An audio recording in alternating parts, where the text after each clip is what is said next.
Hi, I'm Emily Booth, Acting Editor at Broadcast Magazine, reporting for broadcastnow.co.uk. I'm at the BBC speaking with Director General Mark Thompson about his plans for PSB at the corporation. How are the practical partnerships game-changing? Well, we think the partnerships we've talked about, digital production, sharing the iPlayer, the IPTV idea, and partnerships worldwide, are potentially big enough that they can make a significant economic difference to the other PSBs. And by that we mean benefits of, within 5 years, well over £100 million a year across the other PSBs. And so to that extent, they don't provide everyone's idea of a complete solution, but they could be a very substantial part of the solution to the question of the future of PSB. Were you disappointed by Channel 4's reaction? I think all we've said about the partnership ideas is they are our proposal for what we can do. It's not for us to say on behalf of other PSBs these are wonderful. We absolutely recognise that partnerships, beauty's in the eye of the beholder, and partnerships are in the eye of the beholder. What I would say is that we've had very constructive conversations with Channel 4 since the summer about commercial partnerships. We've now been talking to all the PSBs about the partnership ideas, and as we work them through, there's lots to debate and discuss, but I think, so far we haven't come across a PSB that doesn't think there's anything to talk about. Are these proposals really going to help your PSB rivals in the way cold, hard cash would? I honestly believe these proposals could actually be more useful and could run more with the grain of the plurality of cultures in PSB than cash. We've got a system which is, in a sense, fairly straightforward. You have a public service BBC fully funded by the licence fee. You've got commercial PSBs, ITV, Channel 4, 5, whose whole culture is more entrepreneurial, is more risk-taking, and editorially in some ways can go into places the BBC can't go because of the way they're funded. And then you've got Sky and the other big pay operators. And in a way, I think one of the strengths of the British system has been that plurality of funding.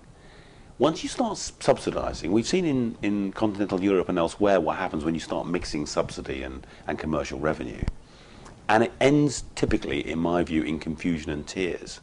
So I would rather come up with a solution to PSB which, as I believe our partnership ideas do, which goes with the grain of what we've got, and also with the incentives. I mean, for example, the commercial partnerships we've been talking to Channel 4 about, everyone's incentivised to make them work and to make them profitable. And I think that's a much better way of addressing the problem than, a kind of system of subsidy which, in my view, could not only weaken the BBC's independence and break the strong link of understanding between the public, the licence fee and the BBC, but also I think in the end could be, if we're not careful, could almost be kind of lead in the water for the other PSBs, because it starts introducing a kind of subsidy which they've never really had in the past. Is the BBC going to be as much about content delivery as content creation going forward? No, it really isn't. The BBC must always, in my view, be about content creation, about outstanding content in all the ways that fulfil the BBC's public purposes, from, hopefully the best, most authoritative, most trustworthy news delivery in the world, to some of the great programmes we saw over Christmas on the BBC, from Wallace and Gromit to the Royal Family and so on. So that's the core of what we do. We have to accept that we have to get that content to the public, and the ways we get the content to the public are changing. And right now we're in the middle of a complicated transition where we do have to think and talk and spend money on distribution, perhaps more than we have in the past. But I passionately believe this is a transitional period, and ultimately we will be able to focus fully on what the public really want from the BBC, which is outstanding content. Has the licence fee top-slicing battle been won?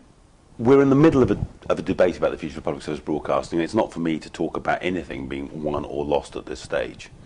However, I do believe, as we start 2009, that top slicing, which in many people's mind began as a rather simple solution, I think over the course of the last year, people have become more and more aware of the drawbacks and problems and disadvantages of top slicing. I think that's a good thing. I don't think top slicing is as simple as it looks, And I think it does run the risk both of weakening the BBC's independence, not just its financial independence, but its independence editorially and creatively. And I think in the end would not, in my view, strengthen the other PSBs. I believe it would end up weakening them as well.